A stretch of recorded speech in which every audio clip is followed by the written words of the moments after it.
There are wins that show up on a stat sheet, and there are wins that change the way an entire nation watches a sport. Today, in a packed stadium in Toronto, Eala delivered both. 3 days after becoming the first Filipino in history to lift a WTA singles trophy, the 21-year-old from Rizal walked onto center court at Sobeys Stadium, carrying something heavier than a racket bag. She was carrying expectation, and for 2 hours and 3 sets, she carried it the way champions do. By the time the final ball landed out of reach of her opponent, Eala had done more than win a tennis match. She had answered a question that had followed her onto the plane from Washington, through customs, and into a stadium in a foreign country on almost no rest. Could she do it again? Could the run to her first title be the start of something, and not just a beautiful accident? The scoreline read 6-1, 4-6, 6-2. But the story underneath that scoreline is the one worth telling. Because buried in the middle of this match was a version of Alycia that has haunted her before. A version that let a big lead slip and watched a match slide away. Today, that version showed up again in the second set. And today, for the first time against this exact opponent, Eala refused to let her win.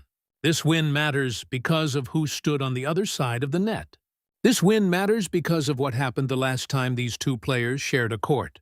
And this win matters because of where it happened, in a tournament that many considered the true test of whether Washington was a signal or a mirage.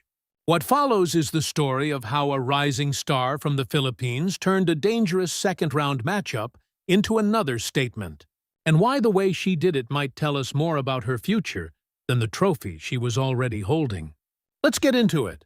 To understand why today's victory carried so much weight, you have to rewind the clock about 72 hours. On Monday, Alycia won the Mubadala DC Open in Washington, defeating top seed and world number 3 Jessica Pegula in a rain-delayed final that stretched across 2 days. That win made her the first tennis player from the Philippines to capture a WTA Tour singles title, and it pushed her ranking to a career-high number 20 in the world. It was the signature achievement of her career, built on top of an already remarkable season that included a deep run at Wimbledon and victories over Olympic gold medalist Qinwen Zheng, former Washington champion Leylah Fernandez, Naomi Osaka, and Elina Svitolina along the way to that final. There was barely time to celebrate. The rain that pushed the Washington final into a second day left Eala with essentially 1 full day to travel, recover, and prepare before she needed to be back on a hard court, in a different country, against a completely different kind of opponent. She landed in Toronto for the National Bank Open, a WTA 1000 event, and one of the most demanding tournaments on the calendar outside of the 4 Grand Slams. Seeded 25th in the main draw, Eala had received a first-round bye, which meant her tournament opener would double as her first competitive match since becoming a champion. Waiting for her in the round of 64 was Alycia Parks, a powerful American who stands 6'1" and hits a serve that can trouble any returner on tour. This was not a random draw. This was, in a very real sense, unfinished business. Back in January at the Australian Open, Parks had handed Eala one of the more painful defeats of her season, storming back from a bagel first set to win in 3, 6-love, 6-3, 6-2, striking a dozen aces along the way and slowly taking control as the match wore on. That result had lingered. It was the kind of loss that gets brought up in every preview article and every broadcast lead-in whenever the two players' names appear on the same schedule sheet again. So when the draw paired them together again, 7 months later, the narrative wrote itself. Would Eala get her revenge, riding the confidence of a maiden title? Or would Parks once again find a way to turn a promising Filipino start into an American comeback story? Adding to the pressure, Sobeys Stadium was sold out, packed with a reported 10,000 fans, many of them part of a passionate and rapidly growing wave of Filipino tennis supporters who had followed Eala's career from qualifying rounds to center courts. The court itself played fast and true, under clear summer conditions, rewarding players who could take the ball early and dictate with their forehand, which suited Eala's attacking instincts well. But fast courts also reward big, flat serving, and nobody on tour serves bigger or flatter than Alycia Parks. The stage was set for a collision of styles, wrapped inside a grudge match, wrapped inside a tournament debut, wrapped inside the biggest week of Eala's career. Eala came out of the gates like a champion with nothing left to prove and everything to enjoy. From the opening game, her ball striking had a different rhythm than the version of her that lost in Melbourne. She was taking Parks's return away early, stepping inside the baseline on short balls, and redirecting her forehand cross-court with pace that pinned the American in defensive positions before points had really begun. Where the Australian Open loss saw Eala's game unravel under Parks's power once the American found her range, today Eala refused to let her get comfortable. She varied the depth and direction of her ground strokes, mixing heavy topspin cross-court rallies with sudden flat drives down the line, which kept Parks guessing about where the next ball was headed and prevented her from settling into the aggressive rhythm that had derailed Eala 7 months earlier. Her serve was a weapon in its own right during the opening set, not because of overwhelming pace, but because of precision. Eala worked the corners of the box, pulling Parks wide on the deuce side and jamming her with body serves on the ad side, which limited the American's ability to step around her backhand and unload with her forehand return, historically one of the most dangerous shots in her arsenal. On the occasions Parks did get a look at a second serve, Eala's spin and placement kept the return shallow enough that she was regularly first to strike in the following exchange. Parks, for her part, looked like a player still searching for her timing. Her own first serve percentage dipped in the opening set, and when her deliveries did land short of their intended targets, Eala pounced, stepping in and redirecting returns with authority. The American's forehand, so often her signature shot, produced a string of unforced errors as she tried to generate the same explosive pace that had worked against Eala in January, only to find her a step quicker to the ball and a fraction sharper in her court positioning this time around. Eala's movement stood out throughout the set. She recovered to the center of the baseline after every shot with the kind of disciplined footwork that separates a promising junior from a legitimate top 20 pro, and it meant Parks rarely found true openings on the court, even when her ground strokes had pace. The breakpoints told the story of a player fully in control. Eala converted early, breaking in just the second game after Parks pushed a routine backhand long under pressure, and she never allowed her opponent back into the set from there. There was no signature net rush or highlight reel moment that defined the frame. Instead, it was built on the quieter fundamentals of tennis: consistent depth, smart shot selection, and the discipline to make Parks generate her own errors rather than trying to end points too early.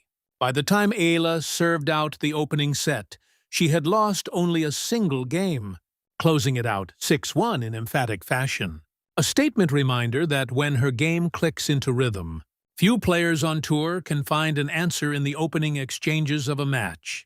If the first set was a demonstration of control, the second set was where the danger this matchup always carried finally surfaced.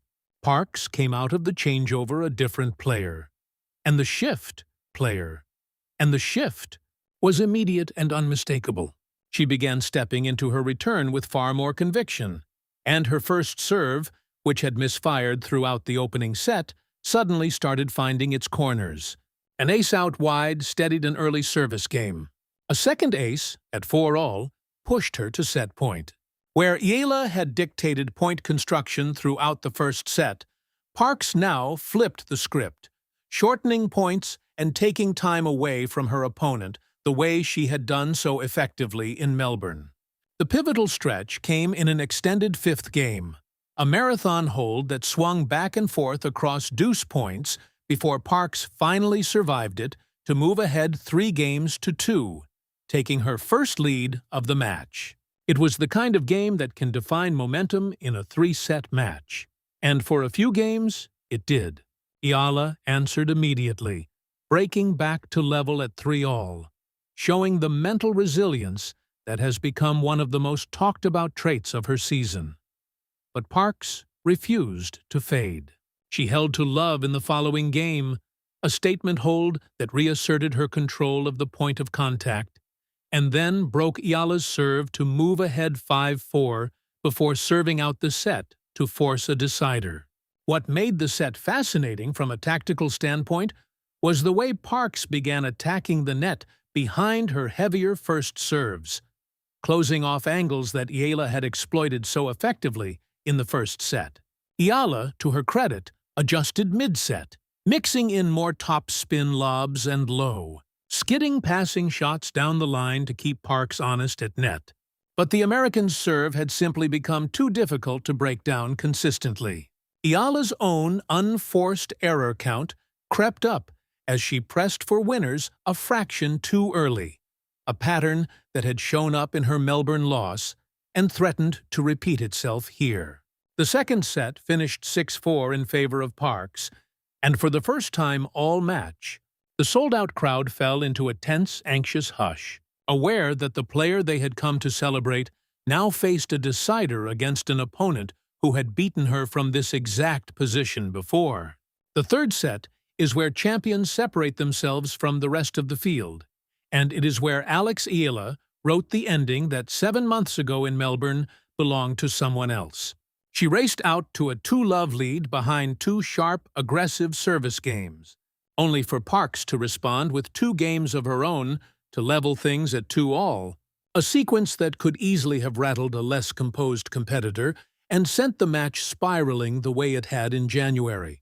Instead, Eala reset. She returned to the tactical identity that had won her the first set, working her forehand cross-court to open the court and then finishing points down the line. And she began serving with more first-serve conviction at the moments that mattered most. The turning point arrived in the 8th game. With Parks serving, Eala produced her most complete return game of the match, blanking the American at love and forcing a costly net error off a heavy, driving forehand return to move within a single game of victory. It was a sequence built entirely on composure rather than flash, a reminder that Eala's greatest asset under pressure is not any single shot, but her refusal to let the moment grow bigger than the point in front of her. Serving for the match, she raced to a commanding lead and closed it out on her own terms, sealing a 6-1, 4-6, 6-2 victory that will be remembered as one of the more meaningful wins of her young career. Not because of the opponent's ranking, but because of the ghost it put to rest. So why did Eala win this match? Strip away the emotion and the storyline, and the tactical picture is clear. She won because she controlled where the ball went, more consistently than her opponent did for 2 of the 3 sets, and because when she lost that control in set 2, she found it again rather than letting frustration compound. Her serve placement was the foundation, targeting the body and the corners rather than chasing raw pace, which limited Parks's ability to tee off on returns the way she had in their previous meeting. Her return positioning stepped inside the baseline whenever Parks's first serve percentage dipped, punishing the American's inconsistency in exactly the moments it appeared. Her forehand strategy was built around variety rather than brute force, mixing heavy cross-court topspin with flatter, earlier timed drives down the line, which kept a bigger, more powerful opponent off balance throughout. Her backhand, often considered the more mechanically compact of her 2 wings, provided the consistency that allowed her to extend rallies and wait for the right moment to attack rather than manufacturing winners from neutral positions. Her court coverage, especially in the decisive third set, showed no signs of fatigue despite playing her first match just 3 days removed from a grueling, rain-interrupted final. That is a fitness marker worth noting for a player whose critics have occasionally questioned her physicality against bigger, more powerful opponents over best-of-3 set matches. Perhaps most importantly, her mental composure in the third set represented genuine growth from the version of Eala, who lost her grip on this exact matchup in Melbourne. Where that loss saw her unable to respond once Parks seized momentum, today's win saw her respond immediately to Parks's early break attempt in the decider, refusing to let one setback cascade into a lost set the way it once did. Compared to her form earlier this season, this was Eala at her most tactically mature. Not her most spectacular, but her most complete, blending the aggression that carried her through Washington with a newfound discipline in the moments where matches are actually decided. The official numbers from Toronto paint the picture of a match that swung on service form and battle of wills rather than one-sided dominance. Eala took the first set comfortably, 6-1, before Parks leveled things with a determined 6-4 second set built on a resurgent first serve that produced multiple aces at crucial moments, including one to reach set point. The decider went the way of the Filipina, 6-2, capped by a return game in which she surrendered no points at all on the way to setting up match point. A full and finalized breakdown of aces, double faults, first and second serve conversion rates, winners, unforced errors, net points, and total points won had not yet been published by tour officials at the time this was recorded. And rather than guess at numbers that matter to fans who care about precision, it is worth simply noting what the run of play made clear. Parks was the more prolific server of aces across the match, drawing on the same power that produced a dozen against Eala in Melbourne, while Eala was the more consistent shot maker over the long haul, particularly in the extended rallies that defined the first and third sets. What is confirmed is the scoreline 6-1, 4-6, 6-2, in a match that stretched across a full and demanding 2 hours on court.